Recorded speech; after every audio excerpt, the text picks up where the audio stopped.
할렐루야. 우리 옆 사람과 인사하겠습니다. 오늘도 잘 오셨습니다. 한번 인사하겠습니다. 오늘도 잘 오셨습니다. 우리 한번 고백할까요? 늘 주님 안에서 저희는 행복합니다. 주님 안에서 나는 행복합니다. 인사하겠습니다. 주님 안에서 나는 행복합니다. 네, 이렇게 또 항상 행복한 고백을 해야 또 말씀에 힘이 있다고 늘 또 행복한 삶이 될 줄로 믿습니다. 오늘 여호수아 16장 말씀이 있는데요. 지금 여호수아 16장은 어떤 사건들이 벌어지고 있어요? 그 12지파에게 그 제사장 엘르야살과 여호수아와 각 12지파의 족장들이 함께 모여서 그 수요대로, 가장 많은 수요대로 제비를 뽑아서 지금 땅을 분배하고 있어요. 근데 원래 그 12지파가 그 야곱의 12아들을 후손들이잖아요. 그래서 원래는 사실 누가 제일 처음에 그 장자의 축복을 받았었어야 돼요. 루벤이 받았었어야 했는데, 루벤은 그 서모 비라와 동침함을 통해서 그 장자권을 잃어버리게 되었고, 둘째 시므온과 또 레이가 있었지만 그들은 동생 디나가 겁탈을 당합니다. 거기에 격분을 해가지고 많은 사람들을 죽임으로 말미암아 둘째와 셋째가 그 장자권을 또 잃어버리게 됐죠. 그래서 장자 서열이 이게 중요한데, 그러다가 그러던 넷째인 유다가 이제 그 장자 서열을 이어받아서 지난주 15장에서는 그 유다가 이제 가장 좋은, 기억이 나실지 모르겠어요. 예루살렘과 그 다음에 그 베들레헴, 그 다음에 헤브론, 정말 핵심적인 요소를 다 이제 차지를 했던 모습을 보게 됐습니다. 자, 그렇다면 여러분들 한번 생각을 해보세요. 이제 넷째인데 그 다음 이제 그 다음 지파가 땅을 받아야 하는데 넷째까지 받았어요. 그럼 누가 받아야 할 것 같아요? 생각을 해보면 다섯째나 여섯째나 일곱째가 돼야 할 것 같은데 하나님은 그렇게 하시지 않았어요. 물론 그 수요대로 하지만 몇 번째? 11번째 누구? 요셉 지파한테 이제 가는 거예요. 요셉 지파의 두 아들에게 가는 거예요. 그래서 왜 하나님께서는 또 이렇게 순서대로 하지 않냐고, 또 왜 갑자기 요셉을 하셨을까? 사실 요셉은 어떤 사람이에요? 하나님 앞에 항상 충실해 끝까지 영광을 돌렸던 사람 중에 한 사람이에요. 우리는 모든 것을 성공하고 힘들고 어려울 때는 어때요? 하나님을 찾아요. 주님의 은혜 놀랍다고 하면서 끝까지 주님에게 그 모든 사명들을 잘 감당한다고 얘기를 하지만, 어느 순간에 부흥이 되고 성장이 되어지만 어떤 순간에 오르게 되면 나도 모르는 사이에 뭐예요? 하나님을 쏙 빠지고 내가 한 것 같은, 내가 모든 것을 이뤄서 하나님 온데간데 없어지고 내가 드러날 때가 많이 있어요. 그런데 요셉은 그 총리가 되었어도 어떻게 했어요? 이 모든 것은 하나님이 우리 가족을, 우리의 백성을 구원하기 위해서 이미 사전부터, 창세전부터 예정한 것이었다. 너희들의 잘못이 아니다. 그 누구의 잘못이 아니라 뭐예요? 하나님과 나와의 문제에서 하나님을 끝까지 바라봤던 사람 중에 한 사람이 있었어요. 그러니까 우리들도 사실 매우 중요한 거죠. 아까 말대로 우리들이 이 세상에서도 삶을 살아가면서 장자, 그게 얼마나 사실 놀라운 축복이에요. 야구에서도요. 저는 정치는 별로 안 좋아하니까 야구 얘기를 해드릴게요. 저는 야구 지역이 이제 하나를 조금 좋아하는 편인데요. 하나에 류현진이라고 있어요. 류현진은 사실 그 하나팀 소속이 아니라 국민들이 다 좋아하기도 하죠. 왜냐면 한국의 대표로서 그 메이저리그까지도 뛰고 했던 사람인데, 근데 그는 늘 막내임에도 불구하고 뭐예요? 항상 소녀 가장이라는 이름이 붙어요. 근데 지금이 마탕이 돼서도 지금도 어떤 소녀 가장이라는 그 이름이 수식어를 떠나지 않더라고요. 그러니까 우리가 하나님 앞에 영적인 레위 지파이고 또 유대 지파이고 이스라엘 지파이면서도 또 예배자이기도 해요. 근데 이 축복을 정말 우리가 이게 알고 정말 끝까지 잘 갔으면 좋겠어요. 아까 말대로 이게 그냥 저는 그래요. 저는 이미 제 안에는 이미 하나님과의 부흥이 이미 사실 성장 폭발을 했거든요. 예전에 정말 느끼지 못한 그 찬양 한마디 한마디 할 때가, 아시다시피 저는 찬양 그런 음은 잘 몰라요.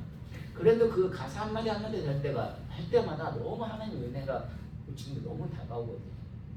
그리고 또 힘들고 어려울 때마다 하나님이 붙들어주는 걸 너무 느끼거든요. 그러니까 저는 이 하나님을 여러분에게 소개를 해주고 싶은 거예요. 근데 이 영적인 그런 장자의 그걸 가치를 모르게 되면 이게 설명해준다고 사실 되어지는 문제가 아니잖아요. 그래서 그 영적인 우리가 혹시 내가 세상에서 밀리고 뭐 했더라도 하나님 영적인 자녀임을, 또 예배자임을, 영적인 이스라엘을 기억하셔서 이걸 결코 소홀히 여기지 않았으면 좋겠어요. 정말 아까 설교하고 준비하고 기도할 때도 뭐라 했냐면 그 하나님의 말씀이 정말 하나님의 음성으로 들리기를 원하는 거예요. 이게 하나님의 말씀으로 안 들리면요 사실 귀에 안 들리거든요. 제가 그거 알거든요. 왜냐하면 저도 어렸을 때 교회를 다녔지만 목사님 설교가 그냥 지가 혼자 말하는 거지, 그냥 좋은 말하는 거지 하나님의 말씀으로 들려온 지 그렇게 별로 그걸 깨닫지 못했었어요. 근데 이제 말씀을 하고 하나님 안 주시니까 그 느낌을 너무 아는 거예요. 근데 이게 하나님의 이 맛을, 개 맛을 아는데 이걸 어떻게 설명해 주느냐, 이제 그것이 문제죠. 그래서 어쨌든 아까 대로 그 요셉 지파에게 땅을 주었던 문제는 뭐냐면 끝까지 하나님을 뭐예요? 영광을 드높이고 살게 했기 때문에 요셉 지파에게 아들을 주는 거예요. 그래서 오늘 16장에서 이렇게 시작을 합니다. 우리 16장 1절 같이 한번 읽어보겠습니다. 시작. 요셉 자손이 제비 뽑은 것은 여리고의 동쪽 곧 여리고 곁 요단으로부터 광야로 들어가 여리고부터 베델 산지로 올라가고. 그러니까 이제 요셉 자손이 이제 오늘 나올 때 에브라임과 이제 므낫세 이게 자녀들이 다 나오는데요. 여기서 뭐라고 했냐면 어디 땅을 준다고 했어? 여리고산 동쪽 곧 여리고 곁 요단으로부터 광야 들어가 여리고부터 베델 산지로 올라가고. 지난번에 유다의 어떤 베들레헴과 헤브론이 땅이 아주 중요했던 것처럼 사실 또 이스라엘 하면 이 여리고 땅이 아주 중요한 곳이에요. 왜냐하면 이 여리고 땅은 어떤 걸 쓰면 돈이 많은 곳이에요.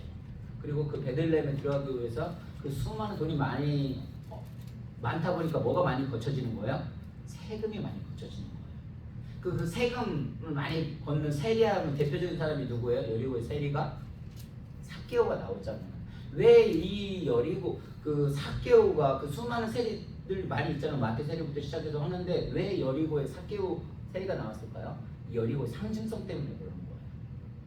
그러니까 여리고가 그만큼 중요한 거예요. 지금 이 중요한 것을 누구에게? 요셉 자손에게 땅의 분배가 시작된다는 것은 어마어마한 축복이라는 거죠. 그리고 지난주에 말씀대로 이제 우리는 역사를 다 알잖아요. 열왕기 상하에 가보면 남쪽 유다와 북쪽 이스라엘이 다 갈라져요. 근데 남쪽 베들레헴 유다가 본쪽이라면 또 하나 북쪽은 뭐예요? 북쪽에 에브라임 지파로 해가지고 이 중심이 또 돼가지고 아주 중요한 요소가 되는 곳이 사실 여리고이기도 해요. 그리고 아까 베들레헴 에브라임 지파이기도 하고. 그래서 어쨌든 그 중요한 요소가 지금 가고 있는데, 자 4절을 한번 이제 가보겠습니다. 그러니까 요셉의 자손이 누가 있다고 했었죠? 자 있습니다. 시작. 요셉의 자손 므낫세와 에브라임이 그들의 기업을 받았더라. 여기서 누가 나와요? 요셉의 자손이 이제 므낫세와 에브라임이 나옵니다. 사실 12아들의 자녀들이 다 한 집씩 갔는데 요셉은 사실 어떤 애요? 축복으로 따블을 받았어요. 야곱의 축복을 할 때 어떻게 했어요? 므낫세와 에브라임 각 지파씩을 축복을 받게 됐습니다. 그 내용이 이제 언제 나오냐면 보면 여러분 기억을 하실지 모르겠어요. 우리가 창세기 말씀을 증거할 때 야곱이 요셉을 축복을 해줄 때 어떻게 했어요? 손을 엇갈려서 축복을 해줘요. 그러면서 그때부터 이게 므낫세와 에브라임 지파가 어떻게 돼요? 사실 바뀌어서 되어지는데 다시 보면은 오늘 본문을 보게 되면 그냥 그대로 올라왔어요. 이걸 캐치를 하실지 모르겠는데 일단 창세기 8장 48장 14절 한번 보겠습니다. 같이 있습니다. 여기서 이스라엘이 누구예요? 야곱입니다. 같이 있습니다. 시작. 이스라엘이 오른손을 펴서 찬한 에브라임의 머리에 얹고 왼손을 펴서 므낫세의 머리에 얹으니 므낫세는 장자라도 팔을 엇바꾸어 얹었더라.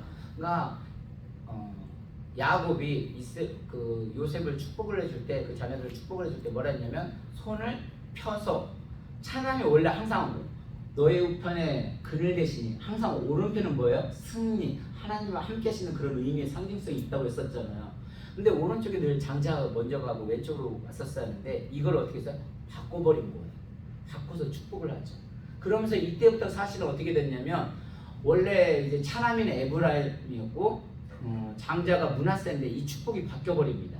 그래서 이제 출애굽을 하는 사건을 보게 되면 이따 나중에 보게 됐지만 이게 숫자가 달라져요. 그 에브라임이 얼마나 축복을 받은지를 알 수 있을 거예요. 자, 근데 아까 말대로 이렇게 14절에서 이렇게 했는데 그 다음 절에 이제 17절에 뭐라고 했어요? 같이 있습니다. 시작. 요셉이 그 아버지가 오른손을 에브라임의 머리에 얹은 것을 보고 기뻐하지 아니하여 아버지의 손을 들어 에브라임 머리에서 므낫세의 머리로 옮기고자 하여 아버지 지금 눈이 어두워지셨나 봐요. 지금 첫째 둘째가 바뀌었어요. 그러면서 요셉이 기쁘지 않은 거예요. 첫째가 바뀌니까. 그러니까 어떻게 해요? 그 아버지가 그것을 알고도 뭐라고 했냐면 18절 19절 계속 봅니다. 그 뒤에요. 19절 20절 같이 있습니다. 시작. 그의 아버지가 허락지 아니하며 이르되 나도 안다. 내 아들아 나도 안다. 그도 한 족속이 되며 그도 크게 되려니와 그의 아우가 그보다 큰 자가 되고 그의 자손이 여러 민족을 이루리라 하고 그날에 그들에게 축복하여 이르되 이스라엘이 너로 말미암아 축복하기를 하나님이 내게 아브라임 같고 므낫세 같게 하시리라 하며 에브라임을 므낫세보다 앞세웠더라. 그러니까 그 야곱이 축복을 해줄 때 장자와 차남을 바꿔서 축복을 해줌으로 말미암아 사실 어떻게 됐어요? 에브라임이 이때 더 놀라운 축복을 받게 됩니다. 그래서 이게 지금의 어떤 한순간만 얘기하는 것이 아니라 민수기에 또 가보면 이제 숫자를 이렇게 계수를 하잖아요. 근데 그 숫자를 계수하는데 우리 민수기를 한번 찾아볼게요. 숫자 계수하는데 민수기 1장 33절 한번 보겠습니다. 먼저 이때가 언제냐면 1차 계수 때인데 1차 계수라는 건 뭐냐면 출애굽할 때 당시의 숫자를 말하는 거예요. 그러니까 이스라엘에서 그 요셉의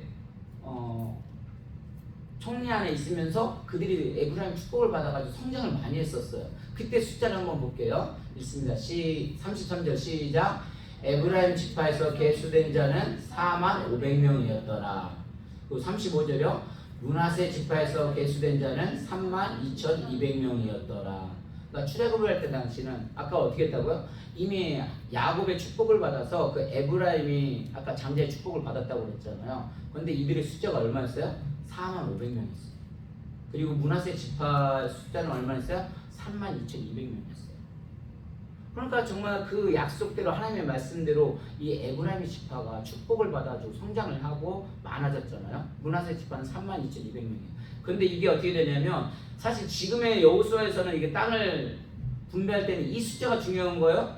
아니죠. 언제 이제 가나안 땅을 차지해가지고 어떻게 되는 거예요? 그 숫자를 계수했을 때 그 수요대로 제비를 뽑는다는 건 뭐예요? 나의 뜻대로 하지 않고 하나님이 우리를 잘 아시니까 하나님의 뜻에 따르겠습니다. 그래서 그 12지파 족장들이 자기 마음대로 한 게 아니라 그 수요대로 그 축복을 한다고 지난주에 말씀을 드렸잖아요. 그래서 2차 계수를 했는데 자 민수기 26장 가보겠습니다. 2차 계수할 때 보겠습니다. 이걸 기억하세요. 자 읽습니다. 시작. 므낫세의 종족들이라 계수된 자가 52,700명이더라. 그리고 에브라임 한번 읽습니다. 시작. 이는 에브라임 자손의 종족들이니 계수된 자가 32,500명이라. 이상은 그 종족을 따른 요셉 자손이더라. 그러니까 여기서 보면 에브라임은 원래 아까 몇 명이 됐었어요? 42,500명이었는데 지금 몇 명 된 거예요? 에브라임 자손은 32,500명이 된 거예요. 그러니까 어떻게 된 거예요? 약 8,000명이 줄어버린 거죠. 그리고 반면에 아까 므낫세는 몇 명이었어요? 32,200명에서 52,700명이니까 약 얼마인 거예요? 2만 명이 늘어난 거예요. 그럼 이게 잘못된 건가요? 아까 뭐라고 했어요? 축복은 분명히 에브라임이 더 성장할 거라고 했는데 에브라임이 더 축복을 할 거는데 왜 이렇게 됐을까요? 이들이 차이점은 뭐예요? 오늘 본문은 다시 돌아봅니다. 아까 16절 4절 한번 볼게요. 자 있습니다. 시작. 요셉의 자손 므낫세와 에브라임이 그들의 기업을 받았더라. 아까 창세기만 해도 분명히 에브라임이 먼저 되고 축복을 많이 받아서 많아졌었는데 그 출애굽을 해서 가나안 전쟁이 들어가면서 숫자가 역전이 되어버렸어요. 재역전이 됐어요. 왜 그랬을까요? 이게 사실 오늘 중요한 키포인트라는 거죠. 다시 말해서 그 출애굽을 했을 때 그 에브라임 같은 경우는 자기들은 이제 영적인 장자의 축복을 받았어요. 교만해진 거예요. 그래서 어떻게 되냐면 하나님이 그 백성들을 다 이제 들어가면 그 종족들을 다 치라고 멸하라고 했죠. 그런데 그 과정 속에 어떻게 해요? 얘네들 뭐하러 멸하냐? 얘네들 어차피 그냥 있는 애들 어떻게 돼요? 살려두고 그냥 종으로 부려먹으면 우리한테도 좋고 너희들도 좋고 매우 좋은 거 아니냐? 그래서 이들 종으로 부르면 우리가 더 세력이 강해지니까 더 좋은 거 아니냐? 그러면서 어떻게 해요? 인간의 생각으로 그들을 다 안 죽여버린 거예요. 하나님 말씀에 다 순종하지 않는 거예요. 그러니까 우리가 하나님의 자녀라고 해서 나는 구원받은 백성이니까 그냥 하나님 뜻대로 살지 않고 나는 하나님 축복받은 거니까 그냥 그 말씀대로 막 살려고 했던 거예요. 그냥 자기 마음대로 하나님 끝까지 명령대로 순종을 했을 때 항상 어떤 기적이 일어나고 순종하는 역사를 우리는 계속해서 배우고 왔었어요. 이 숫자를 할 때도 가장 분열이 안 일어날 때 뭐예요? 하나님의 말씀대로 순종을 했을 때 그대로 순종할 때 분열이 안 일어났거든요. 근데 자기들의 생각대로 그렇게 한 거예요. 오늘날 우리가 그럴 수 있어요. 진짜 부흥을 하면은 어제도 우리 목사님이 어떤 이야기를 하셨냐면 우리는 진짜 하나님 앞에 가봐야 한다고. 이 세상에서 이게 교회가 부흥 성장했다고 그게 하나님이 무조건 칭찬하는 게 아니라는 거죠. 무슨지 이해되시겠어요? 하나님 앞에 갔을 때 진짜 그게 이런 거예요. 그러니까 우리가 부흥은 항상 저도 그냥 어떤 세상적으로 그냥 큰 교회고 숫자 많은 교회에 있다 보니까 그런 걸 꿈꿨는데 전혀 그렇지 않아요. 하나님께 은혜가 가까우면 가까워져서 그게 아니라 진짜 성경은 뭐냐면 어떤 환경 속에도 그 하나님을 바라보고 그 말씀의 뜻을 따라서 사명을 감당할 수 있느냐 그걸 부르는 거예요. 그런 믿음과 확신이 있을 때 환경에 상관없이 하나님의 말씀을 들고 갈 수 있는 거예요. 그렇게 될 때 하나님의 축복으로 가지고 말씀이 하나님이 이끌어 주시는 거 가는 건데 에브라임은 아까 자기들로 이미 축복받은 사람들이니까 그것만 믿고 말씀대로 순종을 안 하는 거예요. 인간의 생각은 얼마나 좋아 보여요. 인간의 생각으로 부흥이 되니까 얼마나 하나님 축복받은 것 같아요. 근데 하나님 보기에 절대 그렇지 않다는 거죠. 므낫세는 오히려 내가 장자권을 빼앗겼으면 나 이제 하나님 안 믿어! 이러지 않았다는 거예요. 하나님은 오히려 므낫세 족속은 종들은 다 죽이고 그 나중에 살았을 때 어떻게 돼? 다시 재역전이 돼버리는 거예요. 그러니까 무엇을 말하는지 아시겠어요? 아까 말대로 나 같은 죄인 살리신 우리가 찬양을 고백을 했잖아요. 저는 그냥 이게 찬양이 그냥 찬양이 아니라 정말 어떤 사람이요 나 같은 죄인 정말 하나님 앞에 올 수 없는 사람인데 하나님 이 자리에 불러주셨어요. 우리가 은혜를 받으면 어떻게 돼요? 하나님 맡기신 그 사역을 잘 감당하겠습니다. 그런데 내 뜻대로 교회가 안 틀리고 뭐 하면 에이 어떻게 돼요? 안 해버리고 자기 마음대로 막 맞대로 나가는 거예요. 이 므낫세는 근데 그렇게 하지 않냐고 그 말씀에 끝까지 순종함으로 말미암아 제 역전이 되고 있는 모습을 보여주고 있는 거예요. 그러면서 이 에브라임 지파가 원래 놀라운 그런 장자의 축복을 받았지만 다시 찬양함으로 역전이 된 거예요. 그래서 이사야에서는 뭐라고 말하냐면 이사야 28장 한번 1절에 보겠습니다. 우리 지도 먼저 한번 볼까요? 지도를 먼저 볼게요. 자, 이게 지난주에도 말씀을 드렸는데 이게 다 보이시죠? 이 에브라임 지파 에브라임하고 오늘 배우는 게 므낫세 동반 서반이 있어요. 그죠? 보여요? 이 글씨 보이죠? 이 므낫세하고 에브라임이 누구 지파예요? 요셉의 지파, 요셉 지파예요. 근데 아까 말대로 에브라임 더 축복을 받았으면 땅을 많이 받았어야죠. 그죠? 근데 지금 어떻게 됐냐면 이만큼 땅이고 므낫세는 어떻게 됐어요? 수요대로 그 숫자대로 받다 보니까 어떻게 돼요? 여기에도 이 땅도 크지만 이 옆에도 어떻게 돼요? 더 큰 땅을 갖고 있어요. 그때 이 유다 쪽은 뭐 헤로 예루살렘 이거 헤브론 이거 기억나시죠? 배운 거 여기가 그 블레셋이죠. 그 골리앗 그거 다 얘기해드렸었죠. 전쟁 아갈로 골짜기 이런 얘기했었죠. 근데 여기도 중요하지만 여기 아까 말대로 에브라임 므낫세 지파가 이렇게 역전이 된 거예요. 다시. 근데 이게 뭐라고 했냐면 에브라임을 다 이제 이사야 28장 1절 한번 보겠습니다. 같이 있습니다. 시작.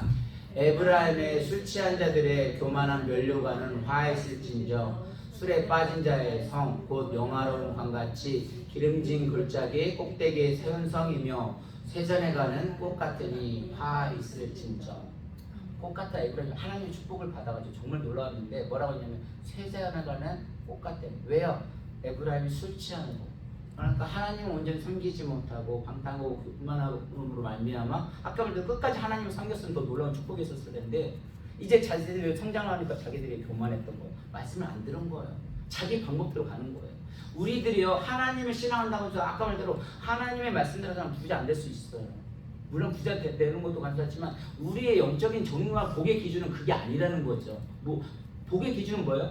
정말 악을 고치라도 사망 골짜기라도 그걸로 인해서 하나님과의 끈을 놓치지 않고 계속 붙들고 그 신앙을 붙들 수 있다면 그게 축복이라고 우리는 늘 말하고 있고 그렇게 선포를 하고 있어요. 거기서 아멘 아멘 하고 있어요. 은혜 받을 때 막 그래서 나 같은 죄 살리시 주은혜 놀라운 막 눈물 콧물 다 흘리면서 어떻게 돼요? 진짜 축복받을 때는 큰 교회 역시 하나님의 복을 받은 그런 세상의 기준으로 그렇게 바라보니까 어떻게 되는 거야? 자기가 어떤 그런 관념으로 바라보니까 복의 기준이 바뀌어버리니까 어떻게 돼요?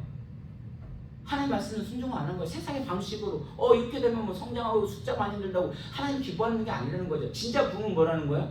하나님과 관계에서 끝까지 붙들고 가는 게 그게 진짜 하나님 말씀한 영적인 복이라는 거죠. 그러니까 큰 교회가 부러운 게 아니라 진짜 하나님과 나와의 단절된 게 그걸 우리는 두려워하고 그걸 무서워해야 돼요. 소장 목사님 맞죠? 그걸 짊어지는 거잖아요. 우리 목사님 토요일마다 강조하신 게 그런 거잖아요. 그래서 바이블은 어떤 자들이라고 있어요? 술 취한 자들, 교만한 멸류관. 우리는 하나님 축복받아도 가만히 있으면 우린 잘 될 거야. 인간적인 생각으로 오히려 그들을 추락하게 만든 거예요. 마지막에 쇠잔을 꼭 같은 화해스푼 이렇게 끝나고 만나는 겁니다. 마찬가지로 결론적으로 말하면 우리는 정말 이거 하나님의 은혜를 받은 사람들이거든요. 하나님의 은혜를 받은 사람들은요 정말 하나님은 큰 교회만 있는 게 아니라 정말 우리가 하나님과 실험하고 그 하나님 만났을 때 그 하나님을 끝까지 붙들어야 하는데 자꾸 저도 그러거든요. 힘들고 환경이 어려워지면 하나님이 떠난 것 같고 어려운 것 같지만 해와 달도 너를 해치지 못한다고 말을 하고 있어요. 뜨겁고 어려울 때랄지라도요 정말 우리 하나님과 끊어져 있으면 그 누구도 해치지 못해요. 그 사단이 와서 그렇게 숨기려고 해도 절대 건드리지 못해요. 우리는 그 영적인 축복을 받고 나가는 거예요. 그 장자 이 예배자로서 온전하게 정말 세워지는 거예요. 그렇게 되어질 때 뭐예요? 정말 그 하나님의 축복을 하고 이 사람들 끝까지 갈 수 있는 거예요. 그렇지 않으면 앞으로 또 넘어집니다. 또 그게 어느 걸 그냥 세상처럼 그게 큰 게 좋다고 물질만이 그게 축복이라고 그걸 쫓아가고 있으면 우리도 이렇게 된다는 거예요. 그러기 위해서는 어떻게 돼요? 더 매달려야 됩니다. 하나님 도와주세요. 하나님 제가 처음 받았던 그 복이 점점 제 안에 더 커지고 확산되고 놀랍게 하나님 귀한 믿음을 쌓아오는 현실 가운데 승리하는 믿음의 사람이 되게 달라고 기도해야 돼요. 그리고 정말 찬양 구절 한 구절 한 구절이 하나님의 말씀이 들려져야 됩니다. 말이 정말 이론적으로 잘하고 논리적으로 잘하고 그런 문제가 아니더라는 거예요. 하나님의 은혜를 주시고 찬양의 말씀이 되면 하나님 나와 함께하는 걸 알게 되면 진짜 어느 것이 축복이고 진짜 하나님이 내 안에 없다가 아니라 그때부터 하나님 이제 역사를 시작하는 거예요. 그러면 아까 말대로 진짜 행복하다니까요. 진짜 잘 오셨다고 기쁨으로 환영하고 할 수 있다니까요. 그래서 하나님은 우리를 살리실 뿐만이 아니라 아까 말대로 이제 이 모습을 봐서 나로만 신앙 끝나서는 안 돼요. 그 누구까지? 다음 세대 자녀들에게까지도 항상 고기 재산만을 물려줄 생각하지 말고 그 고기를 잡는 법 다시 말해 누구? 하나님을 알려주셔야 돼요. 그 하나님을 붙들 때 그 자녀들이 홀로 설 수가 있고요. 진짜 하나님 영적인 축복을 누리면 기쁨으로 세상을 살아갈 수 있습니다.